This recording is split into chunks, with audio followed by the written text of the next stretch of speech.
আসসালামু আলাইকুম রহমতুল্লাহ। DS home YouTube চ্যানেলের পক্ষ থেকে আপনাদের সকলকে জানাই আন্তরিক মোবারকবাদ। আমি ডাক্তার এম এম ফেরদৌস। আমি আপনাদের মাঝে হোমিওপ্যাথি নিয়ে আলোচনা করে থাকি। আজকে আলোচনা করব টিউমার পার্ট 4। তাই এই বিষয়ে যারা জানতে চান তারা আমার ভিডিওটি সম্পূর্ণ দেখুন। প্রিয় দর্শক মন্ডলী, টিউমার কেন হয়, কি কারণ হয়, ইতিপূর্বে এই বিষয়ে আলোচনা করা হয়েছে। আজকে আলোচনা করব প্রাকৃতিকভাবে টিউমার কিভাবে ভালো করা যায়। এর জন্য খাবারগুলো কি কি। টমেটো। দ্বিতীয় নম্বরে যে খাবার সেটি হচ্ছে গ্রিন টি, বাদাম বা অন্যান্য বীজ, গোটা শস্য। ষষ্ঠ নম্বরে লেগুমস। লেগুমস ইত্যাদি ইত্যাদি খাবারগুলো খেলে প্রাকৃতিকভাবে টিউমার ভালো হয়ে যায়। আজকে যে ওষুধটির কথা বলবো সে ওষুধটির নাম হচ্ছে ভ্যারাইটা কাপ 30। এই ভ্যারাইটা কাপ 30 কোন লক্ষণে ব্যবহার করবে?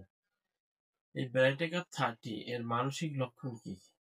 এর মানসিক লক্ষণ হচ্ছে রোগী বেশি বাড়বে না, খুব কম বাড়বে, বুদ্ধি কম, জ্ঞান বুদ্ধি খুবই কম হবে, ধাতুগ্রস্ত থাকবে, ধাতুর সমস্যা থাকবে, মানসিক দুর্বলতা ইত্যাদি ইত্যাদি। ওষুধটি কোন লক্ষণে ব্যবহার করবে?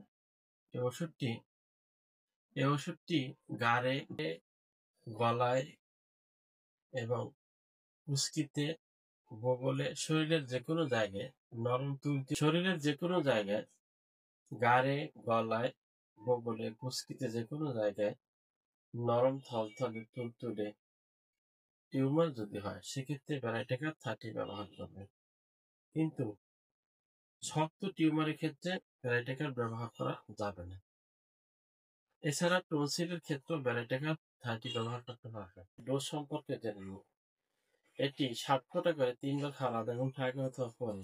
ছোটরা 3 ফোঁটা করে 3 বার 2 চামচ পানির সাথে খাওয়ার আধা ঘন্টা আগে অথবা পরে খাবেন।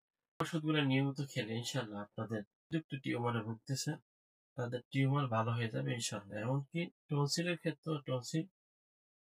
ক্ষেত্রেও যদি ব্যবহার করেন ভালো হয়ে যাবে।